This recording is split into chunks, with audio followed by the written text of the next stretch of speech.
Pendant que tout le monde fuyait Moscou, un Africain, lui, a pris l'avion dans l'autre sens. Tu veux savoir qui? Attends, parce que ce que je vais te raconter là, ce n'est pas un simple voyage, c'est une déclaration. Un geste lourd de sens. Une claque à la peur. Février 2022. La Russie entre en guerre. Le monde entier tremble. Les capitales occidentales s'embrasent. Les diplomates égrèvent plein de bagages. Les chaînes d'infos tournent en boucle.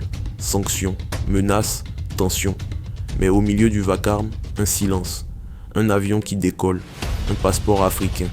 Et un billet pour Moscou. Guillaume Soro, ancien Premier ministre, réfugié politique, condamné dans son pays, mais pas brisé, pas effacé, et surtout, pas soumis. Il ne va pas quémander un soutien, il ne va pas chercher une autorisation, il y va, point.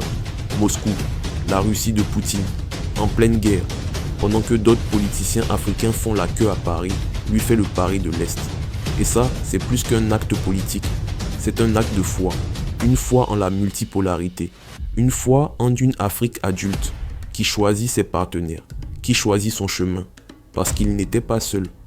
De Bamako à Ouaga, de Niamey à Conakry, une nouvelle génération s'est levée, des visages jeunes, déterminés, des voix qui n'attendent plus l'accord du maître colonial, une jeunesse qui dit assez, assez de tutelle, assez de silence, assez de courbettes.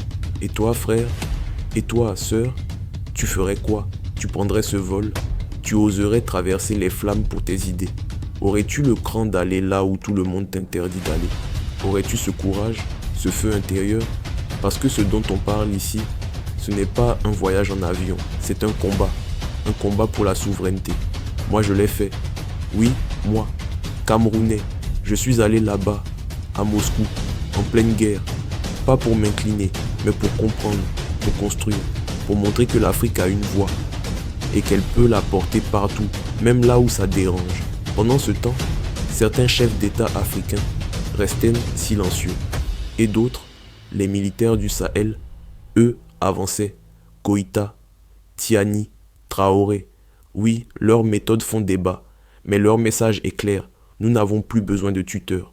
Ils ont repris le contrôle de leur terre, de leur choix. Ils disent ce que beaucoup pensent tout bas, qu'on ne peut pas bâtir un avenir libre avec des chaînes aux pieds. Et Moscou est devenu un symbole, pas une fin en soi, mais un carrefour, un contrepoids, et ça dérange. Oh oui, ça dérange. Les chancelleries s'inquiètent, les médias occidentaux paniquent, parce qu'un Africain debout, ça fait peur. Un Africain libre, c'est un virus, contagieux, dangereux, révolutionnaire. Mais il est temps de se lever. Il est temps de ne plus attendre que d'autres fassent tout pour nous. Il est temps de reprendre notre destin. Et ce message, je le dis avec force. L'Afrique ne peut plus être un pion. Elle doit être une voix, une main, une force. Et cela commence par des actes de courage. Des actes comme celui de Guillaume Soro. Des actes comme le mien.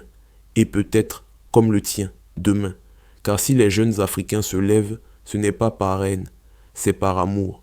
Par amour pour leur terre, leur dignité, leur avenir. Et personne ne pourra stopper ce vent qui se lève. Alors, à ceux qui hésitent, à ceux qui doutent, souvenez-vous, on n'écrit pas l'histoire en restant dans l'ombre, on l'écrit, en osant marcher là où personne n'ose aller. À bientôt, pour un nouveau pas vers la liberté.